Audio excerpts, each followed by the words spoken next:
ഈ ആധുനിക കാലത്തുണ്ടോ മെഡിസിനും എഞ്ചിനീയറിങ്ങുമാണ് ലോകത്തിൻ്റെ അവസാനത്തെ രണ്ട് കരിയറുകളെന്നാണ് മട്ടിൽ കുറേ അഡ്വർടൈസ്മെൻറ്റുകളും കുറേ കച്ചവട സ്ഥാപനങ്ങളും എന്തിന് ഈ ട്രാപ്പിൽ വീണ മാതാപിതാക്കളും അതിനകത്ത് പെട്ടുപോകുന്ന കുട്ടികളും തീർച്ചയായിട്ടും അവർക്ക് ചിന്തനത്തിനൊരു വഴിയൊരുക്കുകയാണ് ഈ ഒരു വീഡിയോയിലൂടെ. ശാസ്ത്രരംഗത്ത് സാങ്കേതിക രംഗത്തൊക്കെ ധാരാളം വലിയ അവസരങ്ങളുണ്ട്. അതിനെ പരിചയപ്പെടുത്തുന്ന ഒരു വീഡിയോ ആണിത്. തീർച്ചയായിട്ടും നിങ്ങൾക്ക് ഇഷ്ടപ്പെടുമെന്ന് കരുതുന്നു.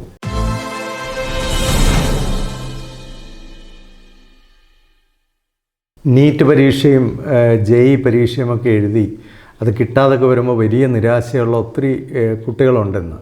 അവർ പലപ്പോഴും അങ്ങ് ഭയങ്കരമായിട്ട് നിരാശപ്പെടുകയാണ്. കാരണം ഇതൊന്നും കിട്ടിയില്ലെങ്കിൽ ലോകം അവസാനിക്കുമെന്നൊക്കെ കരുതുന്ന കുട്ടികളാണവർ. ഒരുപക്ഷെ എനിക്ക് തോന്നുന്നത് ഇന്ന് മാതാപിതാക്കളാണെങ്കിലും അധ്യാപകരാണെങ്കിലും ഇങ്ങനത്തെ ഇൻസ്റ്റിറ്റ്യൂട്ടുകളൊക്കെ ആണെങ്കിലും ഈ എൻജിനീയറിങ്ങും മെഡിസിനുമാണ് ലോകത്തിൻ്റെ അവസാനം എന്നൊക്കെ പറഞ്ഞ് കുട്ടികളെ പഠിപ്പിക്കുക, ആ തരത്തിലൊക്കെ അവർക്ക് ചിന്തകൾ കൊടുക്കുകയൊക്കെ ചെയ്യുന്ന അവരോട് കാണിക്കുന്ന വലിയൊരു അപരാധമാണെന്നാണ് എനിക്ക് തോന്നുന്നത്.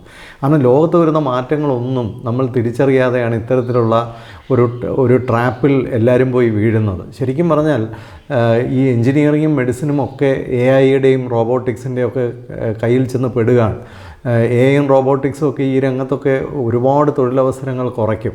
അപ്പോൾ അങ്ങനെ വരുമ്പോൾ ലോകത്തെ ഏറ്റവും പുതിയ സാധ്യതകൾ എന്ന് പറയുന്നത് ഇത്തരത്തിലുള്ള ടെക്നോളജി ബിൽഡിങ്ങിലാണ് ഇരിക്കുന്നതെന്നുള്ളതാണ് വാസ്തവം. അതിലാണ് ഇനി ഏറ്റവും കൂടുതൽ ഇൻവെസ്റ്റ്മെൻറ്റുകൾ വരുന്നത്, ഗവേഷണങ്ങൾ വരുന്നത്, സാധ്യതകൾ വരുന്നത്. അപ്പോൾ ഇത്തരത്തിലുള്ള ടെക്നോളജി രംഗത്തെ ഇന്നത്തെ നീഡ് അനുസരിച്ച് പഠിക്കാൻ ഒരുപാട് അവസരങ്ങളുണ്ട്. പ്രത്യേകിച്ച് ബേസിക് സയൻസും മാത്സും ഒക്കെ പഠിക്കുന്ന കുട്ടികളെ സംബന്ധിച്ച് നല്ല അവസരങ്ങളാണ്. ഇപ്പോൾ 4 വർഷത്തെ കോഴ്സൊക്കെ ആണെങ്കിൽ ഒരു റിസർച്ച് ഡിഗ്രിയോടുകൂടി തന്നെ നിങ്ങൾക്ക് പുറത്തിറങ്ങാനും ഇന്ത്യയിലെ പ്രമുഖമായ സ്ഥാപനങ്ങളിലും വിദേശത്തെ സ്ഥാപനങ്ങളിലും ഒക്കെ യൂണിവേഴ്സിറ്റികളിലും കോളേജുകളിലും ഒക്കെ നിങ്ങൾക്ക് പോയി പഠിക്കാൻ അവസരങ്ങളുണ്ട്. ഇന്ന് ഇൻ്റഗ്രേറ്റഡ് ആയിട്ടുള്ള 5 ഇയർ പോസ്റ്റ് ഗ്രാജുവേറ്റ് ലെവലിൽ തീർക്കാൻ കഴിയുന്ന കോഴ്സുകളുണ്ട്. അതുപോലെ തന്നെ നമുക്ക് കമ്പ്യൂട്ടർ സയൻസ് പോലുള്ള മേഖലകളിൽ പഠിക്കാൻ പറ്റുന്ന പ്രത്യേക ഇൻസ്റ്റിറ്റ്യൂട്ടുകളൊക്കെ ഉണ്ട്. അപ്പോൾ ഇത്തരത്തിൽ ധാരാളം അവസരങ്ങളുള്ളപ്പോൾ മെഡിസിനോ എഞ്ചിനീയറിങ്ങിനോ കിട്ടിയില്ല എന്ന് പറയുന്നതിലൊരു വിഷമിക്കേണ്ട കാര്യമില്ല. ഒരുപക്ഷെ അത് കിട്ടിയില്ലെങ്കിൽ ചിലപ്പോൾ നിങ്ങൾ രക്ഷപ്പെട്ടതാവാം എന്നുപോലും കരുതാൻ പറ്റുന്നൊരു കാലഘട്ടത്തിലാണ് നമ്മൾ നിൽക്കുന്നത്. ഇപ്പോൾ പാരാമെഡിക്കൽ ഏരിയയിൽ തന്നെ ഒരുപാട് നല്ല അവസരങ്ങളുണ്ട്. ഇപ്പോൾ ഫാർമസിയും അതുപോലെ തന്നെ ഫിസിയോതെറാപ്പിയും ഓക്കുപേഷണൽ തെറാപ്പിയും ഓഡിയോ തെറാപ്പി ഇങ്ങനെയൊക്കെയുള്ള ഒത്തിരി മേഖലകൾ, അതുപോലെ perfusion technology, operation theatre technology ഇങ്ങനെയൊക്കെയുള്ള മേഖലകൾ, മൈക്രോബയോളജി, മെഡിക്കൽ ബയോടെക്നോളജി ഇങ്ങനെയൊക്കെയുള്ള ഒരുപാട് പാരാമെഡിക്കൽ അല്ലെങ്കിൽ മെഡിക്കൽ സിസ്റ്റത്തെ സപ്പോർട്ട് ചെയ്യുന്ന ധാരാളം മേഖലകളുണ്ട്. മൈക്രോബിയൽ ഏരിയയിൽ ഒരുപാട് പ്രൊഫഷൻസ്, പ്രത്യേകിച്ച് വൈറോളജി, ബാക്ടീരിയോളജി, പതോളജി ഇങ്ങനെയൊക്കെയുള്ള ധാരാളം പഠനങ്ങൾ നിങ്ങൾക്ക് ഏറ്റെടുക്കാൻ സാധിക്കും. ഡയറ്ററ്റിക്സ്, ന്യൂട്രീഷൻ ഇങ്ങനെയുള്ള മേഖലകൾ, അതുപോലെ തന്നെ ഫോറസ്ട്രി പോലുള്ള മേഖലകൾ, വൈൽഡ് ലൈഫ് പോലുള്ള മേഖലകൾ, ഫുഡുമായി ബന്ധപ്പെട്ടിട്ടുള്ള മേഖലകൾ, ഇതൊക്കെ സയൻസ് പഠിക്കുന്ന വിദ്യാർത്ഥികളെ സംബന്ധിച്ച് ഇത്തരത്തിലുള്ള ധാരാളം മേഖലകളിലേക്ക് അവർക്ക് പോകാൻ പറ്റും.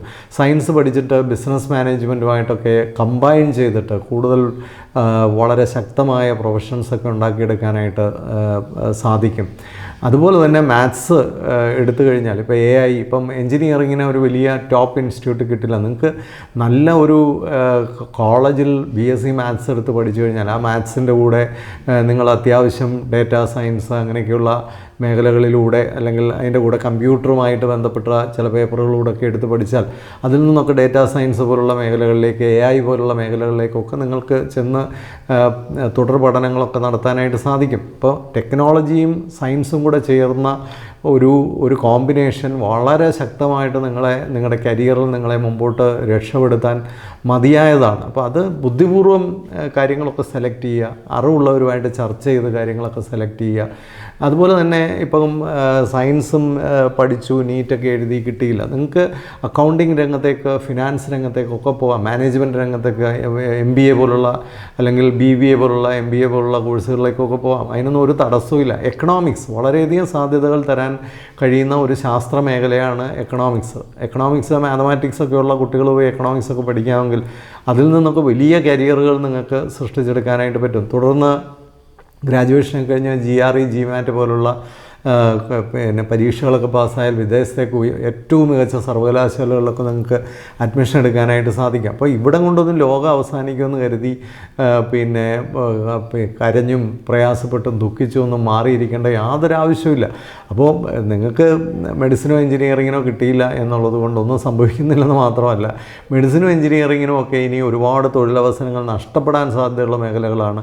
കൂടുതൽ തൊഴിലവസരങ്ങൾ വരുന്നത് ഒരുപക്ഷെ ഈ ശാസ്ത്ര സാങ്കേതിക മേഖലകളിലേക്ക് കുറെ കൂടെ ആഴത്തിൽ പഠിക്കുന്നവർക്കായിരിക്കും. നിങ്ങൾ കഴിവുള്ളവരാണെങ്കിൽ നിങ്ങൾക്ക് തന്നെ ഒരു കോഴ്സ് ഡിസൈൻ ചെയ്യാനായിട്ട് സാധിക്കും. ഇപ്പോൾ സൈക്കോളജി തന്നെ എടുക്കുക. സൈക്കോളജി ന്യൂറോ സയൻസുമായി ബ്ലെൻഡ് ചെയ്ത് ഇനിയും വലിയ ഗവേഷണങ്ങളും വലിയ സാധ്യതകളുമാണ് ആ രംഗത്തൊക്കെ വരാൻ പോകുന്നത്. അപ്പോൾ ഇതൊക്കെ നന്നായിട്ട് ശാസ്ത്രം പഠിക്കാൻ കഴിയുന്ന കുട്ടികൾക്കുള്ള മേഖലകളാണ്. അപ്പോൾ ഇത്തരത്തിൽ എങ്ങനെയാണ് നമുക്ക് ആധുനിക ശാസ്ത്രത്തിൻ്റെ അറിവുകളും അതുപോലെ ആധുനിക ടെക്നോളജിയുടെ എക്സ്പേർട്ടൈസും കൂടെ എങ്ങനെ മെർജ് ചെയ്ത് നാളത്തെ തൊഴിലവസരങ്ങളിലൊക്കെ നമുക്ക് എത്താം. അതുപോലെ ബിസിനസ് രംഗത്തേക്ക് ഓൺട്രപ്രണർഷിപ്പിലേക്കൊക്കെ നിങ്ങൾക്ക് ചെന്നെത്താനുള്ള സാധ്യതകളുണ്ട്. ഇന്ത്യൻ ഇൻസ്റ്റിറ്റ്യൂട്ട് ഓഫ് സയൻസ് പോലുള്ള വളരെ മെച്ചപ്പെട്ട ഓർഗനൈസേഷൻസൊക്കെ ഇന്ത്യയിലുണ്ട് എന്നുള്ളത് നമ്മൾ മനസ്സിലാക്കിക്കൊള്ളുക. ഇന്ത്യയിലൊക്കെ ഏറ്റവും പ്രമുഖമായ യൂണിവേഴ്സിറ്റികൾ ഇപ്പോൾ തന്നെ Tata institute of fundamental research പോലുള്ള വലിയ വലിയ ഇൻസ്റ്റിറ്റ്യൂട്ട്, ടിസ് പോലുള്ള ഇൻസ്റ്റിറ്റ്യൂട്ടുകൾ, ഇതൊക്കെ ഈ രാജ്യത്ത് മിടുക്കരായ ചെറുപ്പക്കാർക്ക് പഠിക്കാനും ഗവേഷണം നടത്താനും ഒക്കെ പറ്റുന്ന സ്ഥാപനങ്ങളാണ്. അപ്പോൾ ഇങ്ങനെയൊക്കെയുള്ള മേഖലകളെക്കുറിച്ചൊക്കെ കൂടുതൽ മനസ്സിലാക്കുകയും ഇനി ഗ്രാജുവേറ്റ് ലെവലിൽ ഒരു IIT-യിൽ കിട്ടാത്ത ഒരാളിന് ചിലപ്പോൾ ഒരു പോസ്റ്റ് ഗ്രാജുവേറ്റ് ലെവലിൽ കിട്ടിയെന്നിരിക്കും. അതുപോലെ തന്നെ ഒരു മാസ്റ്റേഴ്സ്, സയൻസിലൊക്കെ മാസ്റ്റേഴ്സ് ഡിഗ്രി അല്ലെങ്കിൽ മാത്സിലൊക്കെ മാസ്റ്റേഴ്സ് ഡിഗ്രിയൊക്കെ എടുത്തിട്ട് നിങ്ങൾക്ക് IIT പോലുള്ള സ്ഥാപനങ്ങളിൽ പോയി തുടർന്ന് ഗവേഷണങ്ങൾ നടത്താൻ സാധിക്കും. അപ്പോൾ ഇത്തരത്തിലൊക്കെ വളരെ വൈഡ് ഓപ്പൺ ആയിട്ടുള്ള ഒരു ഓപ്പർച്യൂണിറ്റിയാണ് ഇന്ന് ലോകത്തുള്ളത്. നിങ്ങൾ എന്തു പഠിക്കുമ്പോഴും അതിനകത്ത് എന്തെല്ലാം സബ്ജക്റ്റുകൾ ചേർത്ത് പഠിക്കണം എന്നുള്ള കാര്യത്തിൽ, ഇപ്പോൾ ബയോളജി പഠിക്കുന്ന ഒരാളിന് മാത്സിൻ്റെയോ സ്റ്റാറ്റിസ്റ്റിക്സിൻ്റെയോ ഒരു പേപ്പർ കൂടെ എടുത്ത് പഠിച്ചാൽ, അല്ലെങ്കിൽ കമ്പ്യൂട്ടർ സയൻസിൻ്റെ ഒരു പേപ്പർ ഒരു അറിവും കൂടെ നേടിക്കഴിഞ്ഞാൽ ആ ബയോളജി വലിയ കമ്പ്യൂട്ടേഷണൽ ബയോളജി പോലുള്ള വലിയ സാധ്യതകളിലേക്ക് രൂപാന്തരപ്പെടും. ഇത്തരത്തിൽ മാറി വരുന്ന ലോക സാഹചര്യങ്ങളെ മനസ്സിലാക്കിക്കൊണ്ട് അതിനൊരു പടി മുന്നേ ഓടാൻ നമ്മൾ തയ്യാറായാൽ നമുക്ക് ഒരു തരത്തിലും വിഷമിക്കേണ്ടി വരില്ല, ഒരു സാധ്യതയ്ക്കും കുറവില്ല. രാജ്യത്ത് മാത്രമല്ല വിദേശത്തും ഒക്കെ ഒരുപാട് ഗവേഷകരെ, ഒരുപാട് ശാസ്ത്ര മേഖലയിൽ പഠിച്ച വിദ്യാർത്ഥികളെ ആവശ്യമുണ്ട്. എല്ലാ തൊഴിൽ മേഖലയിലും ഇതിനുള്ള അവസരങ്ങളുണ്ട്. അതുകൊണ്ട് ബുദ്ധിപരമായി നീങ്ങിയാൽ എല്ലാവർക്കും ധാരാളം സാധ്യതകൾ ഈ ലോകത്തുണ്ടെന്ന് മാത്രം മനസ്സിലാക്കുക. ഇത് നിങ്ങൾക്ക് പ്രയോജനമുള്ളതാണെങ്കിൽ മറ്റുള്ളവർക്ക് കൂടെ, പ്രത്യേകിച്ച് നിങ്ങളുടെ ഫ്രണ്ട്സിനും ഇതുപോലുള്ള ആശങ്കകളിലിരിക്കുന്ന കുട്ടികൾക്കും അവരുടെ മാതാപിതാക്കൾക്കും ഒക്കെ ഒന്ന് ഷെയർ ചെയ്ത് കൊടുക്കുക. ഇൻസൈറ്റ് മിഷൻ്റെ ഈ പ്രവർത്തനങ്ങളെയൊക്കെ സപ്പോർട്ട് ചെയ്യുക, സബ്സ്ക്രൈബ് ചെയ്യുക. Thank you so much.